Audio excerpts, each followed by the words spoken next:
La récente proposition du procureur général près la Cour de cassation portant durcissement de peine de l'outrage et de l'offense faite au chef de l'État continue à défrayer la chronique en République démocratique du Congo. Mais quelles en sont les motivations réelles? Qu'est-ce qu'on entend par infraction d'outrage ou encore de l'offense faite au chef de l'État? Quels sont les éléments constitutifs de ces infractions? Nous en parlons à travers ces nouveaux numéros de votre magazine Droit pour tous. Mesdames et messieurs, bonjour et merci d'être branchés sur Vert Pâturage pour nous regarder. Et sur ce plateau, un invité, un habitué de votre magazine Droit pour tous. Il est juriste, il est chercheur en droit pénal de l'environnement, mais aussi président du mouvement pour l'amour du Congo. J'ai cité Maître Jonathan Ngwele, à qui nous disons bonjour et bienvenue sur ce plateau de Droit pour tous. Merci pour le souhait. Bonjour également à vous, cher Nico. Bonjour également à nos nombreux téléspectateurs qui nous suivent de partout à travers la République. Bonjour également à la grande équipe technique, grâce aux efforts duquel nous parvenons dans différents ménages des Congolais. Merci de l'occasion que vous nous offrez en cet instant de venir parler nation, échanger avec nos compatriotes congolais. Parce que comme l'a dit la thématique de l'émission, c'est droit pour tous. Droit pour tous. Il faudrait que les Congolais connaissent ce qu'ils ont comme droit pour éventuellement savoir comment en revendiquer lorsque ces droits arrivent à être violentés. Et bien évidemment, avant d'entamer le sujet, je me permets de manifester mon élan de solidarité envers les compatriotes de mon pays, avec qui je partage les mêmes sangs, avec qui je partage la même terre. Là, je vois ceux qui habitent la cité de Bunagana actuellement, qui est sous occupation depuis 4 mois par les terroristes du M23 soutenus par M. Kagame et le Rwanda. Également à ceux qui sont victimes des affres de violence à Kwamut, et qu'il faut déjà le dire, est la conséquence de l'absence de l'autorité de l'État, aujourd'hui obligeant la population à être abandonnée à sa propre et triste sort. Et là, nous nous posons plusieurs questions. C'est de savoir comment vivent ces compatriotes congolais. Déjà, les échos que nous avons fait état depuis des 6000 déplacés à l'interne. Nous posons la question de savoir comment ils font pour manger, comment ils font pour dormir et surtout comment ils font pour travailler. Parce que lorsqu'il y a la guerre, tout est paralysé. Alors qu'il y a de ces populations-là qui ne vivent que soit de la chasse, soit de la pêche, soit encore de la culture. Mais lorsque les crépitements des balles retentissent, personne ne peut sortir. Voilà. Et là, même les enfants qui doivent aller à l'école, nous nous posons la question de savoir si réellement ils vont à l'école. Et nous pensons que l'État congolais fera mieux de sécuriser les Congolais. Parce que la Constitution le dit, que les Congolais doivent être libres de tout mouvement et ils doivent être en sûreté en l'intérieur de la nation, donc dans son pays. Et je pense que les services attitrés vont s'atteler à ramener la paix. Mais là encore, il faut dénoncer. J'ai appris, il semblerait que d'après le cardinal, les missions gouvernementales envoyées sur place ne sont jamais arrivées sur terrain. Pourtant, ils ont pris l'argent de l'État. Pourtant, ils ont pris les avantages de l'État pour cette mission.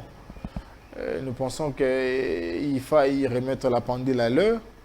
Et nous profitons également pour soutenir la question orale avec débat d'un des députés le plus prolifique en termes des initiatives parlementaires. Lui, c'est l'honorable Moufoula, que je n'ai jamais côtoyé, il faut le dire, mais que je suis depuis un moment. Je le vois entrer dans la trempe d'un Lutundula, qui est un des meilleurs députés, mais un mauvais ministre, qui est dans la trempe d'un Moïndo Nzangi, qui est un meilleur député, mais mauvais ministre, qui est dans la trempe d'un Délice Sanga, meilleur ministre et meilleur député, ça il faut le dire. Et nous pensons qu'il va continuer sur cet élan-là et qu'au finish, la population verra clair au travers de ces initiatives parlementaires. Voilà, ça c'est bien dit et je pense que le message est capté. Alors, une actualité qui défraie la chronique en République démocratique du Congo depuis le week-end, c'est la récente proposition qui a été faite par le procureur général près la Cour de cassation, le nouveau procureur Firmin Vondé, de durcir les mesures ou les peines des infractions de l'outrage fait au chef de l'État ou encore l'offense au chef de l'État. Alors, avant d'entrer dans le vif du sujet, parce que nous parlons de l'offense, Maître Jonathan Ngwele, qu'est-ce que le public, qu'est-ce que les téléspectateurs qui nous regardent dans ces instants peuvent retenir du concept offense faite au chef de l'État? Déjà, il faut dire qu'il est des coutumes qu'après la période de vacances judiciaires, qui est comprise comme étant le moment de répit, de repos, de concentration et de ressources pour les auxiliaires et même les praticiens de l'appareil judiciaire. Là, je vois les magistrats, les avocats, les huissiers, les greffiers, tous ceux qui concourent à l'administration de la justice. Il est des droits qui doivent à un certain moment se reconstituer. Bien évidemment, on ne va pas se reconstituer en paralysant l'administration. Il faut y laisser un service minimum. Voilà pourquoi l'on institue. Pour assurer les affaires courantes. Exactement. Voilà pourquoi on dit qu'il n'y a pas de vacances judiciaires pour les matières pénales. Les magistrats sont appelés à travailler et pour les matières civiles, pour quelques cas, il faut y avoir les autorisations d'assigner à bref délai ou même d'introduire des actions. Il faut déjà dire aussi que je suis reçu sur votre plateau comme analyste et juriste. Évidemment. Parce que les règles de notre corporation nous astreignent à cette obligation-là pour ne pas donner l'occasion à ceux qui convoitent notre profession d'en utiliser abusivement. Nous parlons là de l'offense ou outrage au chef de l'État. Il faut déjà dire que ces infractions ne sont pas le propre des Congolais. Et on ne peut pas seulement le retrouver dans l'arsenal judiciaire du Congo. Ces infractions, on peut les retrouver ailleurs, notamment en France. Et en Afrique, on peut les retrouver au Congo-Brazza, on peut les retrouver au Gabon, au Sénégal. Pourquoi? Parce que l'institution président de la République, qui sous d'autres jargons peut être appelé aussi chef de l'État, et on va même plus loin pour parler des commandants suprêmes, les symboles de l'unité, comme on peut bien le dire, doit et mérite une certaine protection.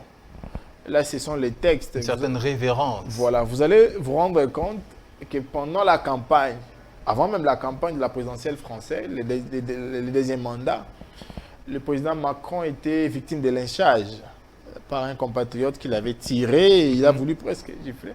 Ce compatriote-là a fait 3 mois en détention. Il a été condamné pour atteinte physique et outrage à la personne du président de la République. Là, c'est de 1. Donc, ce n'est pas une histoire qui date du Congo. Et de 2, dans l'ancienne appellation du monde, ou dans l'avènement des empires et royaumes, on a visé la protection de l'autorité du roi ou de l'empereur. Parce que, de temps en temps, il était appelé à prendre des décisions qui n'enchantaient pas la population. Et que ces décisions appelaient à débat. Voilà pourquoi les débats sur ces décisions étaient encadrés par ce que l'on appelait en son temps les atteintes ou les infractions de lèse-majesté. Ça veut dire que de par votre agir, de par vos critiques, vous pouvez porter atteinte ou léser les majestés ou la majesté. Parce que ces derniers auraient pris une décision qui va dans un sens ou dans un autre. Vous allez vous rappeler qu'en ces temps-là, on parlait de œil pour œil, dent pour dent.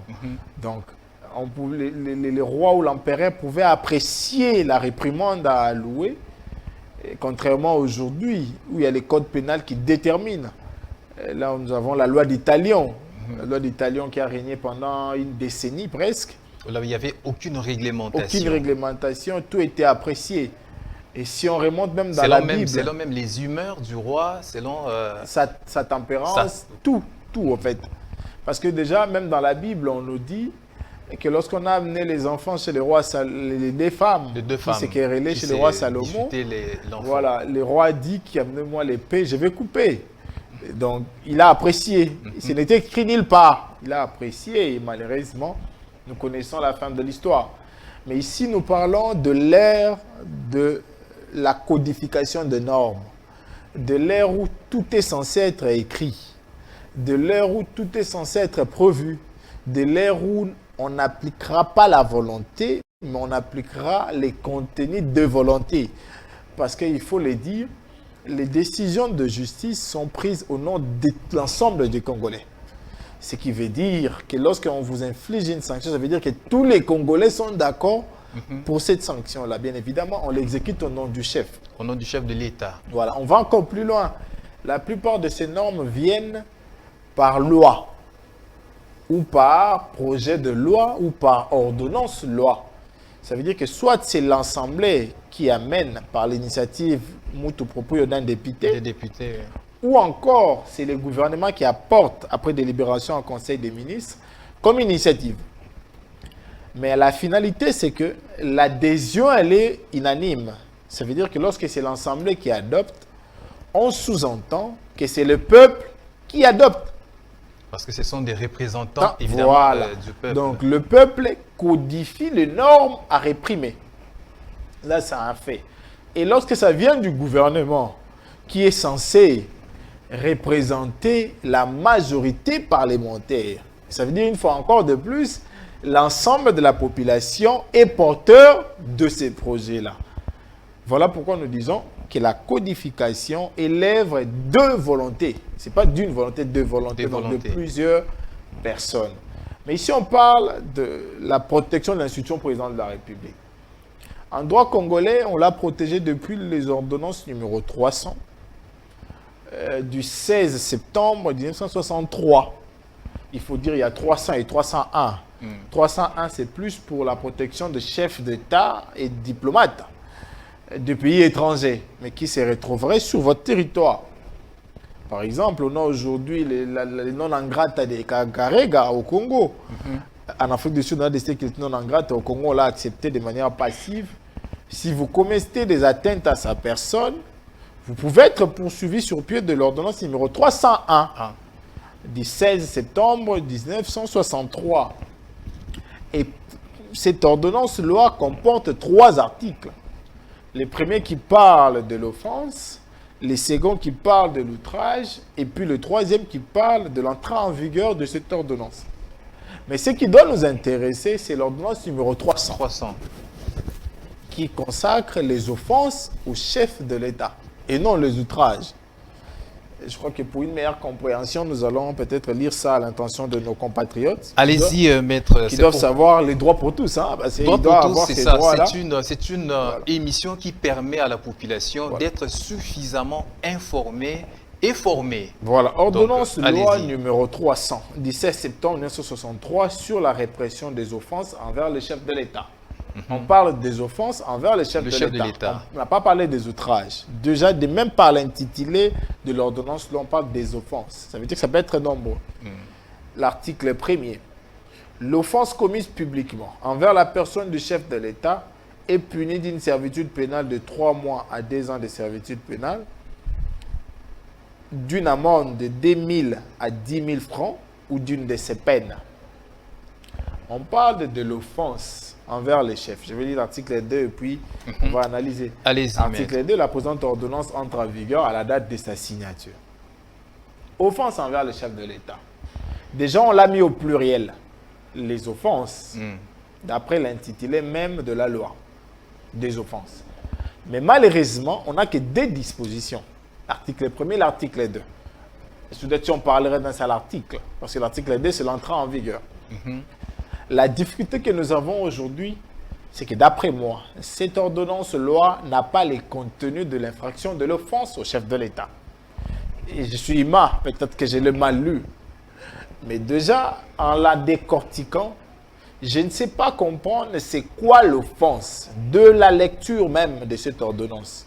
Qu'est-ce que l'on entend par offense au chef de l'État? Donc sur cette question-là, vous voulez dire que les législateurs congolais étaient silencieux?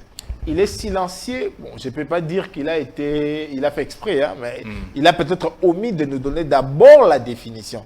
Parce qu'on vous dit, l'offense commise publiquement envers la personne du chef de l'État est punie. On vous dit offense commise publiquement. Mais la personne du chef explicité, est on n'a pas punie. expliqué. Donc, déjà, on ne nous a pas dit c'est quoi l'offense qui doit être commise publiquement. Là, le législateur a péché. Parce qu'aujourd'hui, M. Nico se retrouvera devant le procureur. Le procureur qui le poursuit pour offense au chef de l'État. Et M. Nico posera la question au procureur. Qu'est-ce que j'ai fait? Ou qu'est-ce que je posais comme acte pour être poursuivi publiquement pour être poursuivi pour offense au chef de l'État? Est-ce mon regard? Est-ce mon accolade? Est-ce mes gestes? Est-ce mes expressions faciales? Ou encore mes paroles? Mes paroles. C'est déjà là la question. La loi ne dit pas, cette ordonnance, loi ne dit pas. Moi, je crois que l'organe poursuivant, que le procureur, dans sa mercuriale, devait d'abord commencer par demander à nos législateurs, qui sont porteurs de la volonté commune et universelle de population, de donner un contenu à cette ordonnance de loi. Parce que j'ai pu affirmer qu'il n'y a pas de contenu. Parce qu'on vous dit que l'offense commise publiquement, et on se limite là, pour vous ajouter, est punie de. On ne vous dit pas que l'offense commise publiquement par parole, par geste, par attitude, ayant pour objet d'apporter atteinte à l'intégrité ou à la réputation. Ça, on ne nous dit pas dans cette ordonnance-là, qui est censée être la souche ou même la fondation de cette infraction. Parce que chaque infraction qui est retenue, qui est reprise par la loi, a sa définition. Voilà. Pour permettre évidemment à la personne poursuivie de savoir ce qu'il a fait, pour ne pas tomber sous les coups de l'arbitraire. Exactement. Et de là, préparer ses moyens de défense. Qui doit être le travail fait en critique de dispositions légales. Vous comprenez un peu, parce que lorsque l'on vous poursuit par exemple pour espionnage, on vous dit que l'élément clé là-bas, c'est que celui qui commet l'espionnage doit être un étranger à la nation congolaise. Donc l'élément de nationalité se pose d'abord comme premier élément. Et deuxièmement, il doit savoir que ce qu'il pose comme acte constitue l'espionnage. Et troisièmement, on vous dit qu'il doit fournir des informations, des renseignements. C'est au fait là la question même ou l'explication nette de la loi. C'est pourquoi vous allez comprendre que le Code pénal congolais 1940, lorsqu'il a connu ses modifications de 2015, en intégrant bien évidemment les infractions de torture, avec l'article 48, 48 bis, 48 terre, c'est parce que il fallait ajouter dans le Code pénal cette question de torture qui, jadis en son temps, n'était pas explicitement plutôt détaillée.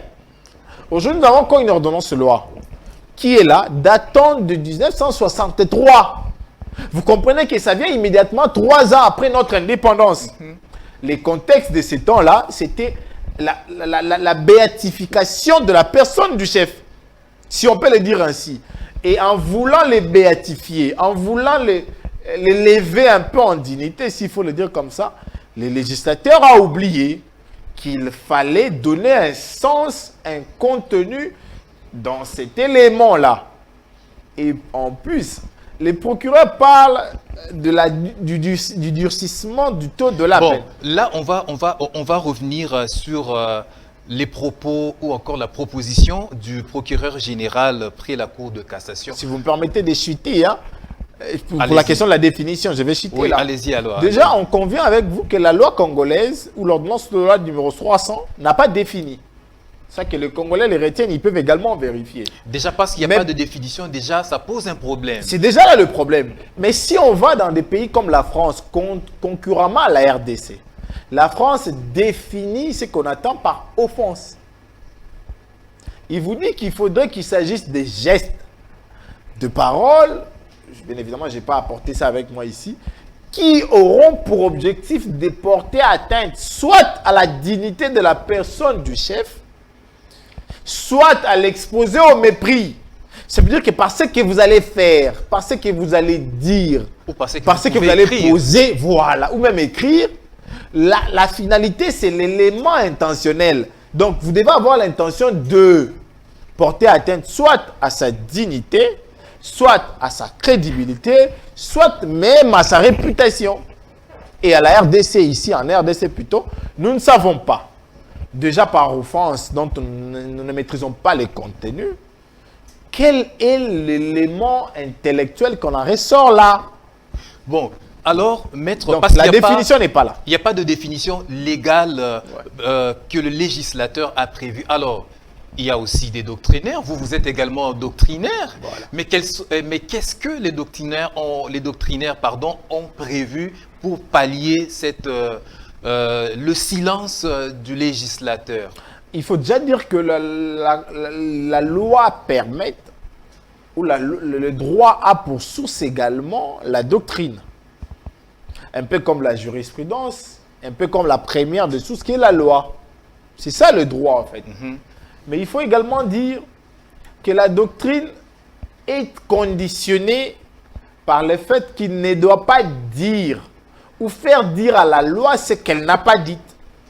C'est ça même la valeur probante à accorder à une doctrine. Nous acceptons votre doctrine, mais à la condition que vous ne puissiez pas dire en lieu et place de la loi ce qu'elle n'a pas dit. Par exemple, la loi en elle-même ne vous dit pas quel est l'acte qui doit être posée. Mais il vous dit qu'elle doit être posée publiquement. Donc la doctrine, s'il apprécie, il donne l'acte, il va en contradiction de la loi. Déjà. Mais ce n'est pas pour autant que nous devons rester muets. Et que nous devons rester silencieux. Voilà pourquoi la doctrine a opiné. Bon. Il est souvent conseillé que lorsque vous citez la doctrine, vous donnez la mention nette de ce qu'ils ont prévu. Évidemment. Bon, évidemment, ici, je n'ai pas de mention nette, mais je vais quand même m'effreuler. Certains auteurs ont trouvé des éléments à accorder pour faire l'essence même de la définition de l'offense. Certains, par exemple, pensent que l'offense, qui déjà est connue par la loi, qu'elle doit être faite publiquement et à la personne du chef, doit avoir des éléments, notamment les actes qui doivent être contenus dans l'offense. Quels sont les actes qui doivent être contenus dans l'offense et qui fera d'elle offense? Donc les actes Matériels. Certains disent qu'il faut retrouver les actes. Et par les actes, ils regroupent en deux. Ils parlent de paroles et écrits, pour certains. Et d'autres voient même, ça m'échappe d'ailleurs, paroles et écrits, j'ai cité. Les gestes. Les gestes et même la volonté manifeste de la personne qui offense et son attitude. Donc le comportement extérieur. Extérieur, voilà. Pour les doctrinaires français, je crois 2 ou 3 docteurs français, et pensent que c'est les actes posés par l'auteur de l'infraction en connaissance de l'intention ou même des faits que peuvent produire ces mots et gestes-là peuvent constituer l'offense. Par exemple, lorsque vous traitez les présidents de voleurs, d'office, vous tombez sur les actes d'offense. Parce que la personne est identifiée, c'est le président. L'acte qui est racolé à lui est identifié, c'est le vol. Le lieu où la circonstance est conduite, c'est peut-être lors d'un meeting, lors d'un discours, ça c'est à racoler. Mais pour la France, ça passe, parce que dans leur définition, ils l'ont prévu. Mais pour la RDC, nous aurons difficile à appliquer cette doctrine ici. Pas parce que nous ne voulons pas, mais parce que notre loi nous oblige, voilà, de ne pas faire dire à la loi ce qu'elle n'a pas déjà dit. Voilà pourquoi nous pensons que cette loi est incomplète. Il faille que les députés de mon pays en lieu et place de bénéficier sans effort des dupes palissades, des satellites à la réforme Ça qui vous doivent dérange toucher. le fait que les députés aient été gratifiés d'Égypte, ça vous dérange? J'ai appris et j'ai même été éduqué chez moi dans l'élan de vouloir gagner par la sueur de mes efforts.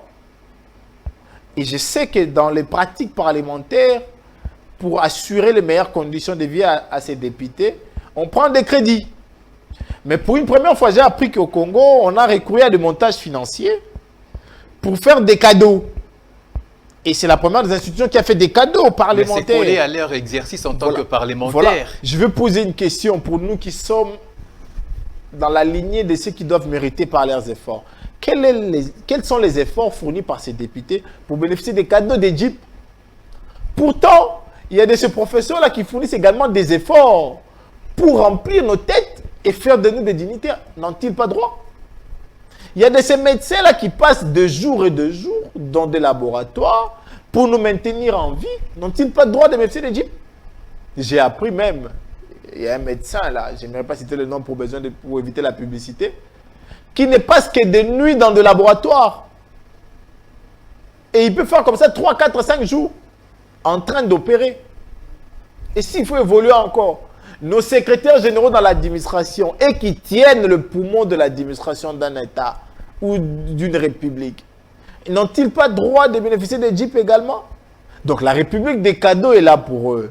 Et si c'est leur droit, c'est sur voilà, on va évoluer, Maître Mais moi, Jonathan. je pense que on va rentrons d'abord retournons dans ce que nous sommes en train de parler. Aujourd'hui, l'offense.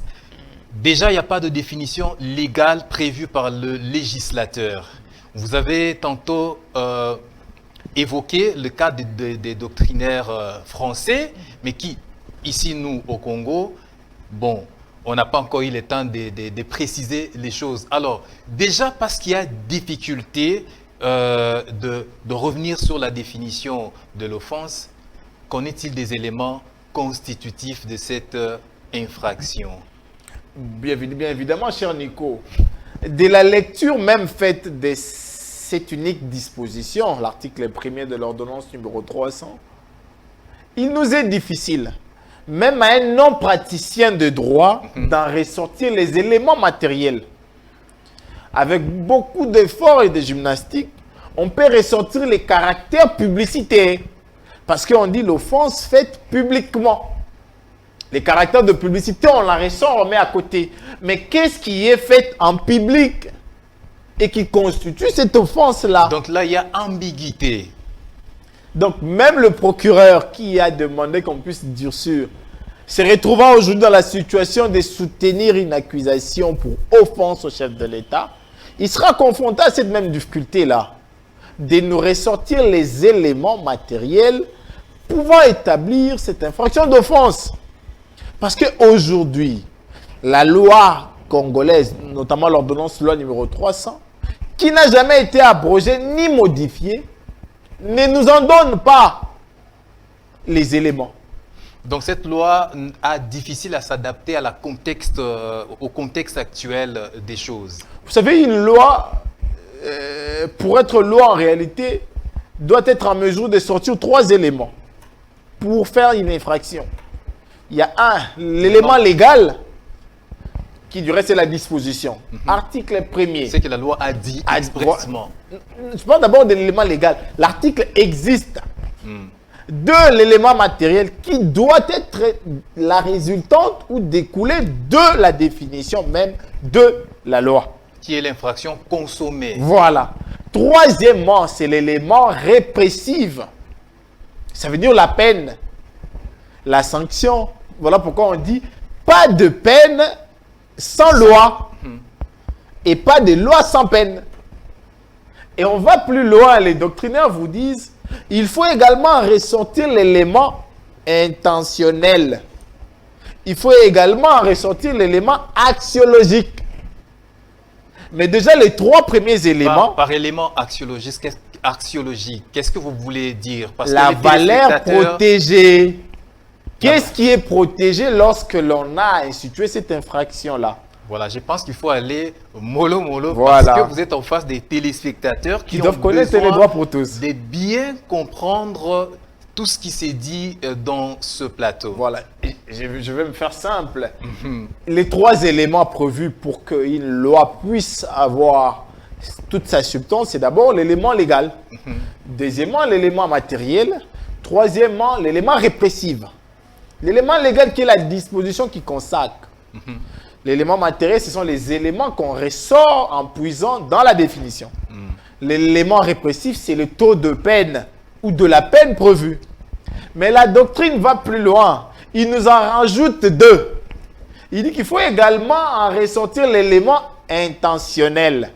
Ça veut dire que lorsque la personne commet tel acte, il doit soit avoir connaissance de ce qu'il dit et de ce qui peut en résulter comme conséquence ou pas. Et il va encore plus loin. Il dit non, il faut également en ressortir l'élément axiologique. Ça veut dire qu'est-ce qui est protégé par cette loi-là. Et lisant l'article 1er de l'ordonnance 300, on comprend immédiatement que la valeur protégée, c'est l'institution président de la République. C'est elle qu'on protège.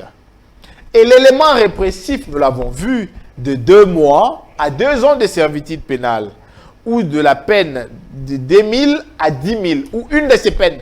Ça veut dire déjà, les juges auront la latitude d'apprécier soit d'appliquer la servitude pénale ou l'amende.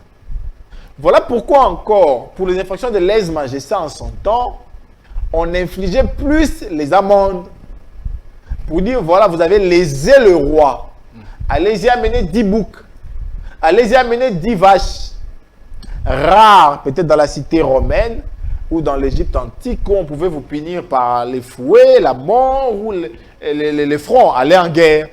Pour ces infractions-là, mais c'était plus les amendes. Voilà pourquoi lorsque l'on rédigeait, on a également pensé, on se dit, bon, entre la prison et les amendes, on met quoi? Soit on met les deux, soit le juge va apprécier un d'entre les deux. Mais maintenant, là, on va trouver l'élément légal. L'article est là. On va trouver l'élément répressif. Oui, les peines sont là. On va trouver l'élément intentionnel. Oui et non.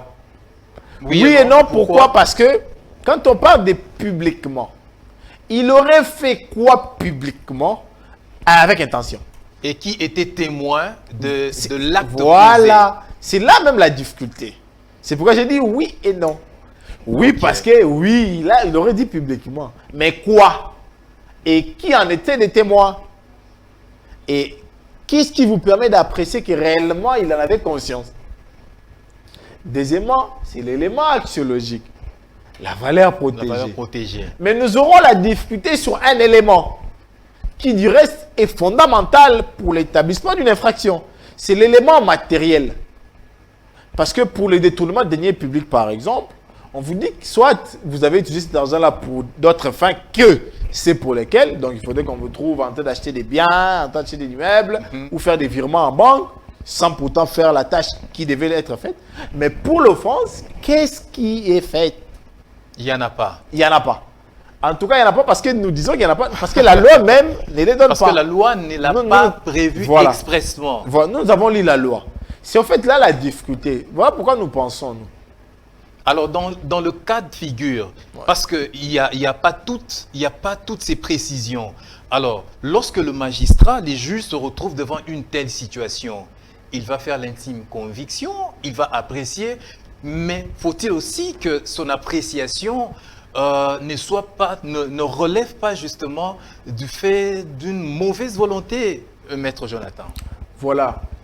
La mauvaise et surtout aussi s'il est en face, s'il est peut-être, il a un parti pris dans l'affaire. La mauvaise volonté doit arriver parce que nous avons constaté, et c'est après plusieurs observations, qu'en réalité, ces infractions sont infligées qu'à ceux qui ne partagent pas le même point de vue que ceux de gouvernance. Je ne prends pas seulement les contextes du Congo, hein. C'est seulement ceux qui ne partagent pas le même point de vue. On retrouve cela partout en Afrique. Hein. Il y a également un officier. Il y a un officier également à Brazzaville qui a été poursuivi. Je ne citerai pas les noms ici pour offense. Vous imaginez un peu. Et pourtant, il était très proche au président. Bien évidemment. Mais au Congo, ici, s'il faut scruter, vous allez comprendre qu'en réalité, c'est plutôt ceux qui ne sont pas pour sa manie ou sa gouvernance. Ce sera ça la grande difficulté. Maintenant, là, l'intime conviction du juge, oui. Mais il va l'asseoir avec quel élément? Parce qu'un jugement a des parties. Et il y a une partie fondamentale qu'on appelle la motivation. Et dans la motivation, le juge doit nous dire qu'est-ce qui les motive à retenir cette infraction. Et à rejeter ce qui doit être rejeté. Et au vu de quels éléments? Ça sera ça la réalité. Est-ce que c'est seulement parce qu'il y a l'élément légal? Est-ce que c'est seulement parce qu'il y a l'élément intentionnel? Est-ce que c'est seulement parce qu'il y a l'élément répressif? Est-ce que c'est seulement parce qu'il y a l'élément moral? Non. Ces éléments-là doivent être réunis au complet pour établir de l'existence d'une infraction. Curieusement ou malheureusement, ces infractions qui aujourd'hui au Congo n'ont purement et uniquement que des connotations politiques. Parce que vous n'allez pas me citer un homme politique qui serait poursuivi pour ça. Même par les expériences anciennes. C'est toujours des politiques. Je connais l'honorable Wanga en son temps qui a été poursuivi pour ça. Et actuellement, il y a un compatriote, si je crois, son nom m'échappe encore, il venait de perdre d'ailleurs son fils, qui est poursuivi pour ça également. Donc vous comprenez qu'il y a une difficulté de voir les gens de la gouvernance être poursuivis pour ça. Pourtant, alors, je reviens. Pour le procès 100 jours, par exemple, nous avons vu des gens affirmer haut et fort que je suis aux côtés du chef. Plus récent, il y a un des conseils qui a dit que le chef serait moi. Que le chef fait tout ce que moi je lui demande. Et il a dit publiquement, en train d'être enregistré. Et ces images ont été publiées. Vous comprenez qu'en réalité, faute de substance, l'action publique devient impossible. Si l'action publique est possible, ça doit l'être en violation des textes. Parce qu'à ce temps-là, le procureur ou même ceux qui seront appelés à dire le droit vont arguer en lieu et place du législateur qui s'est limité simplement à dire offense faite publiquement, sans vous dire qu'est-ce qui est fait publiquement. Alors, entrons dans l'analyse de la proposition faite par le procureur général près la Cour de cassation, lui qui propose qu'on puisse durcir cette peine. Comment vous l'analysez? Voilà. Juridiquement et aussi en tant que citoyen congolais. Vous savez, le procureur, c'est dans ses prérogatives de rechercher les infractions, poursuivre leur auteur et les présenter devant un juge. C'est de bonne loi qu'il propose que l'on puisse dire sur.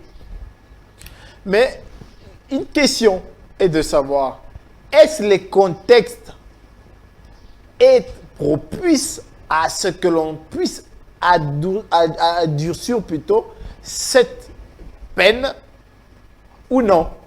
Deuxièmement, est-ce que le fait tel que réuni là lui met d'abord en position de pouvoir soutenir deux accusations sur cette infraction-là? C'est déjà là la grande question. Donc, si le procureur dit qu'il peut soutenir avec cette loi, il faut sincèrement l'encourager. Parce que ce ne sera pas facile. Il faut sincèrement l'encourager. Il aura certainement un dur labeur. Voilà. Et face à cette difficulté, les praticiens de droit avéré prépareront, et bien évidemment de manière rapide, des requêtes en inconstitutionnalité. Pourquoi? Parce que ces décisions-là vont être assorties de positions qui ne seront pas contenues dans la loi. Et là, on fera dire à la loi ce qu'elle n'a pas dit. Et c'est ce qui est interdit. Ça, c'est un élément. On tombera dans l'arbitraire. Dans l'arbitraire. Deuxième élément. La sphère politique actuelle nous dit clairement que nous sommes à 2 pas des élections. Si et seulement si la gouvernance émet la volonté de l'organiser réellement, parce que nous observons qu'il y a un peu à dire là-dessus. S'il y aura élection, pourquoi à la veille des élections souhaiter qu'on puisse adoucir les peines prévues pour ces infractions-là? Sachant Comme que... vous, les juristes, vous dites in tempore suspecto. Voilà, l'État est très suspect. Pourquoi? Parce que là, si l'enrôlement des électeurs commence, il y aura des discours pour inviter la population à s'enrôler. Et ces politiques ne viseront pas ou ne seront pas là en train de faire le 12 yeux à la gouvernance. Ils vont bien évidemment faire des discours avec des critiques qui ne viseront pas des dépositaires de manière insolite, non, mais qui pour la plupart viseront la personne qui donne le pouvoir à certains. Et cette personne-là, dans la volonté de vouloir la sacraliser davantage, parce que la Constitution la sacralise, la sacraliser davantage, nous amènerons à tomber sur les coups de l'intimidation indirecte adressée aux politiques. Parce que déjà, ensemble avec vous, nous n'avons pas trouvé un deuxième nom, à part Jean-Bertin Ouanga, de quelqu'un qu'on a poursuivi il y a 32 ans passés pour ces infractions-là.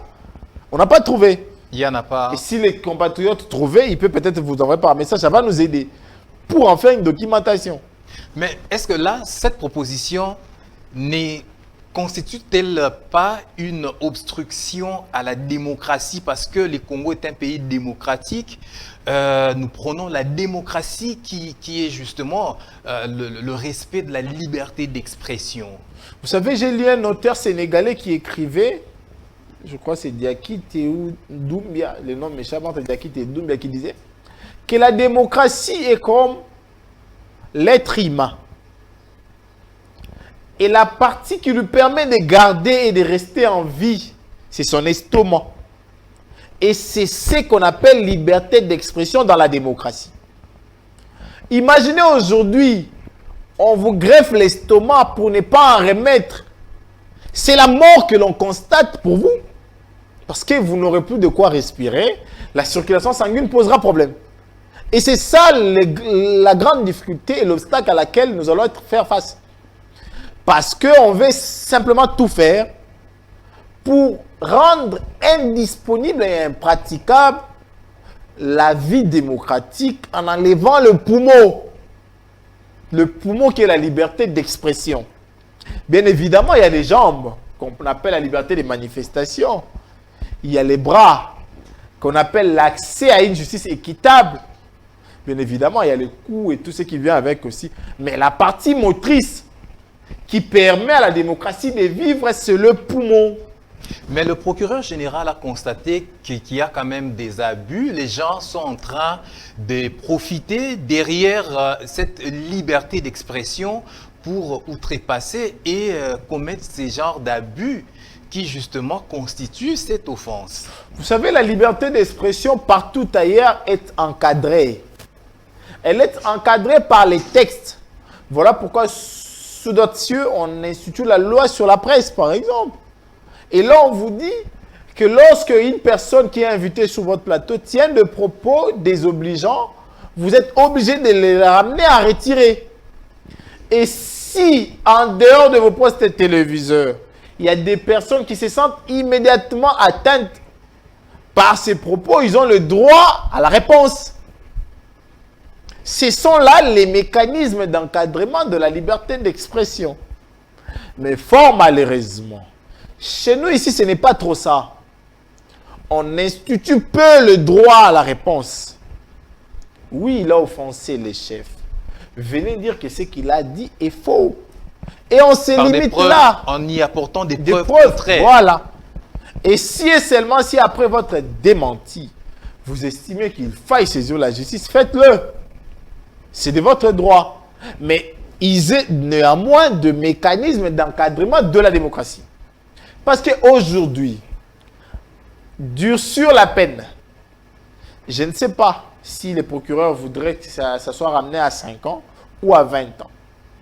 Vous imaginez qu'une personne qui aurait simplement critiqué la gouvernance d'une personne voulait coller 20 ans, où il sera en difficulté de voir continuellement sa famille, où il perdra son emploi, où il perdra son avenir.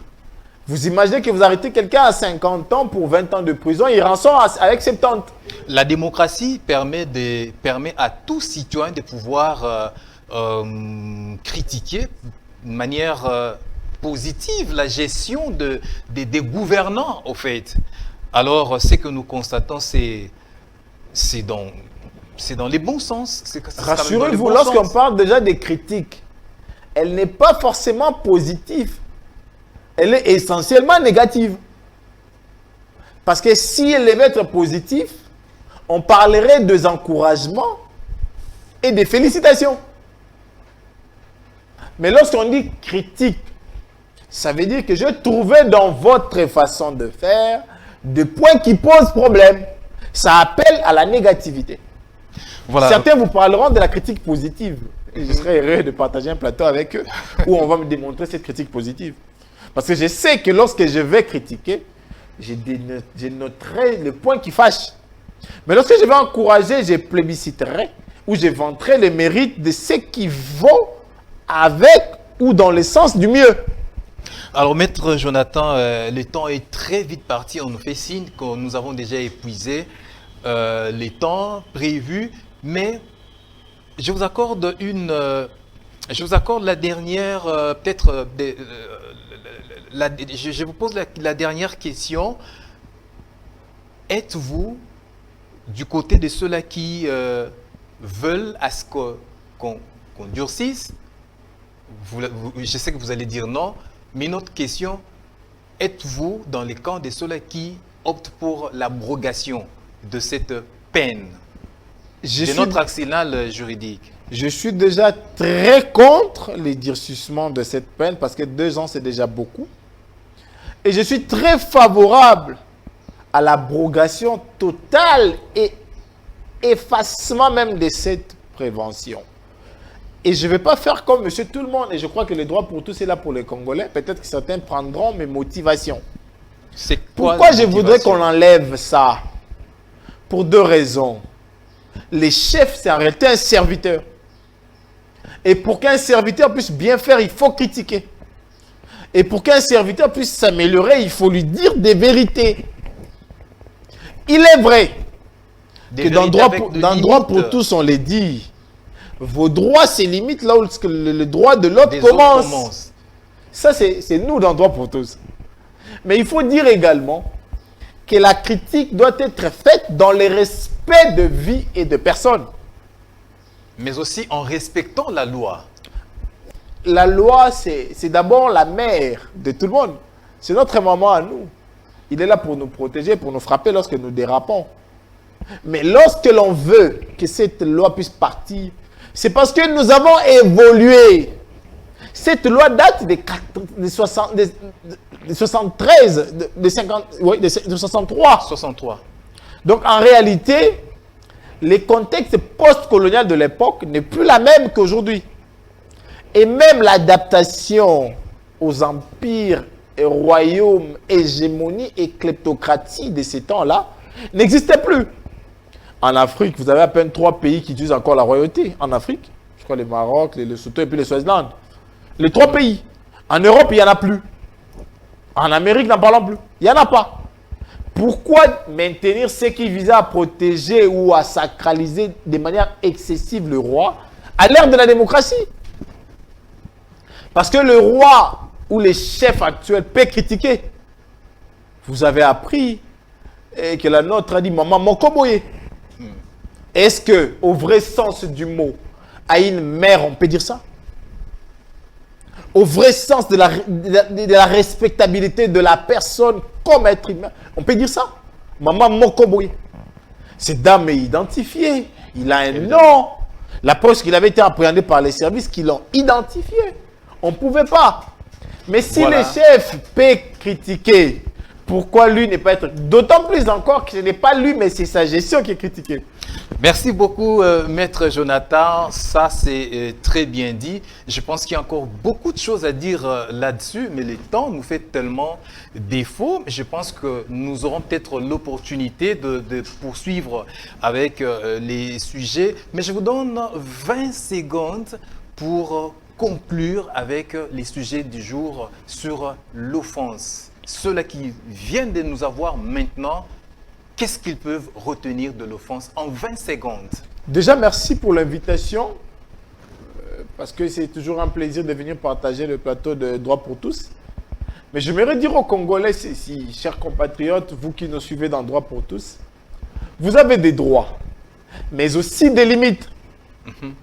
Ce qui crée obligatoirement des obligations envers les personnes. Ça veut dire qu'aujourd'hui, la critique, nous vous la concédons, on nous la concède, mais faisons-les avec modération, avec respect de personnes. Parce qu'aujourd'hui, comme quelqu'un m'a dit dernièrement, vous pouvez bien critiquer cette personne, mais il s'est fait que demain, là, c'est vous qui vous retrouvez là. Vous allez être à l'aise que l'on applique les mêmes méthodes à votre personne? J'ai dit non. Merci pour l'invitation. Merci, Maître Jonathan. J'ai été analyste sur votre plateau. Voilà, nous rappelons que vous êtes analyste politique, parce juriste. que vous êtes président d'un mouvement politique, vous êtes juriste, vous êtes chercheur en droit pénal de l'environnement. Voilà. Alors, c'était un plaisir pour Droit pour tous de vous avoir sur ce plateau et nous espérons que ça ne sera pas la dernière fois. Nous sommes là et nous resterons là à l'attente de votre invitation. Merci beaucoup. Allez, chers téléspectateurs des Droits pour tous, c'est la fin de votre magazine qui, aujourd'hui, a reçu pour vous Maître Jonathan. Vous avez certainement compris tout ce qu'il fallait autour de l'infraction, de l'offense faite au chef de l'État. Je pense que vous allez vous comporter comme il s'y doit. Nous vous disons merci de nous avoir suivis. On se retrouve prochainement au prochain numéro. Au revoir.